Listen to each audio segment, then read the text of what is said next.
Pada awal abad ke-16, ketika bangsa Eropa mulai menjelajah dan menaklukkan jalur perdagangan Asia, sebuah kapal besar milik Portugis bernama Flor de la Mar atau Flower of the Sea menjadi saksi dan era penaklukan dan ambisi yang tak tertandingi.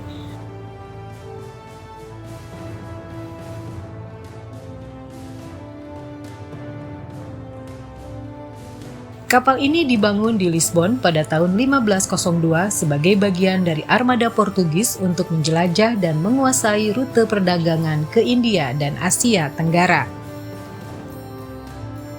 Flor de la Mar bukan kapal biasa. Kapal ini termasuk yang terbesar pada zamannya dan dirancang untuk membawa muatan besar dalam pelayaran jarak jauh. Flor de la Mar dalam ekspedisi Portugis. Flor de la Mar berperan penting dalam serangkaian kampanye militer Portugis yang dipimpin oleh Alfonso de Albuquerque. Kapal ini ikut dalam berbagai ekspedisi di Samudra Hindia, termasuk penaklukan kota-kota seperti Goa di India dan Malaka di Asia Tenggara. Pada tahun 1511, Portugis berhasil merebut Kesultanan Malaka, sebuah pelabuhan perdagangan tersibuk yang menjadi kunci pengendalian rempah-rempah dan barang-barang dunia timur. Keberhasilan ini membuka akses bagi Portugis untuk mengangkut harta rampasan yang sangat besar kembali ke Eropa. Muatan harta karun, fakta, dan perkiraan. Setelah penaklukan Malaka, Flor de la Mar dipilih untuk membawa muatan harta rampasan dari Istana Sultan Malaka. Catatan sejarah menyebutkan bahwa kapal ini dimuat dengan berbagai barang berharga, termasuk emas batangan dan perhiasan,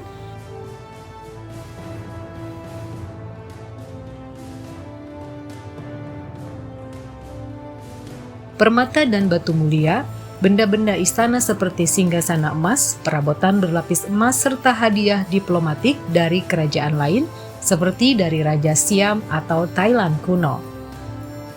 Beberapa sumber legenda sejarah memperkirakan nilai total muatan ini bisa mencapai miliaran dolar.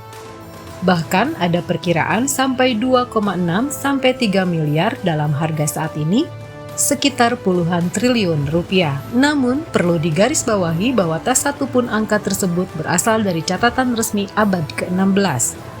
Ini adalah perkiraan modern berdasarkan legenda dan analisis pemburu harta karun, bukan hitungan faktual yang terdokumentasi pada masa itu.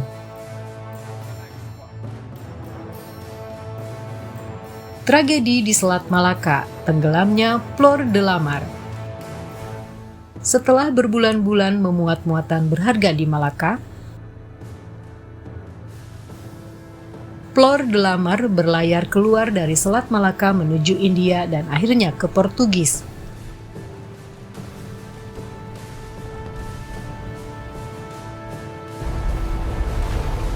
Namun, tak lama setelah meninggalkan pelabuhan Malaka, kapal ini diterjang badai hebat di Selat Malaka pada malam 20 November 1511 dan karam di perairan utara Sumatera, dekat kawasan sekarang menjadi bagian dari Aceh.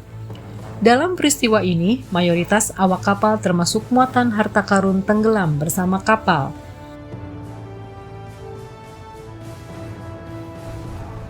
Alfonso de Albuquerque sendiri selamat hanya dengan berpaut pada rakit improvisasi. Sejak saat itu, Flor de la Mar tetap berada di dasar laut tanpa pernah diangkat atau dipulihkan secara penuh. Lokasi pastinya pun masih menjadi misteri dan diperdebatkan antara Indonesia, Malaysia, dan Portugal.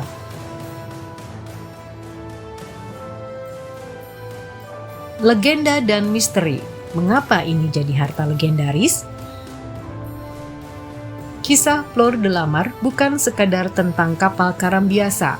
Ada beberapa alasan mengapa kapal ini menjadi legenda harta karun. 1. Keterkaitan dengan penaklukan Malaka.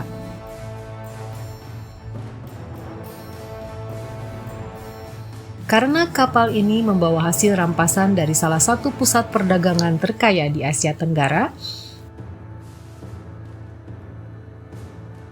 bungkusnya sudah penuh dengan kekayaan yang sangat besar untuk ukuran abad ke-16.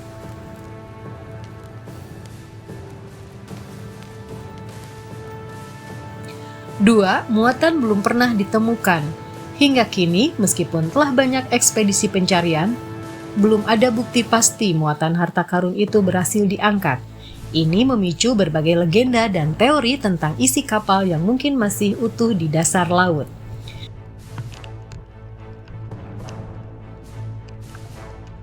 Tiga, perdebatan kepemilikan. Karena lokasi Karam berada di jalur penting dan berdekatan dengan wilayah Indonesia dan Malaysia, serta harta itu berasal dari rampasan Portugis atas Malaka, muncul perdebatan siapa yang berhak atas hasil temuan. Legenda yang bertahan. Flor de la Mar mungkin bukan satu-satunya kapal yang membawa harta besar di abad ke-16. Namun, kapal ini tetap salah satu yang paling legendaris karena kombinasi peristiwa militer, kekayaan yang amat besar, tragedi Karam, dan misteri yang bertahan lebih dari 500 tahun. Intinya, cerita ini bukan hanya tentang emas atau permata, melainkan tentang persimpangan ambisi kekaisaran, perdagangan dunia yang berkembang,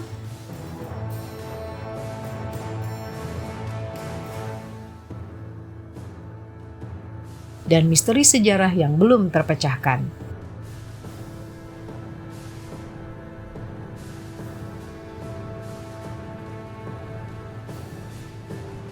Terima kasih sudah menyimak sampai akhir.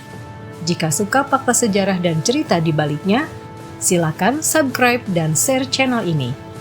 Sampai jumpa di episode berikutnya.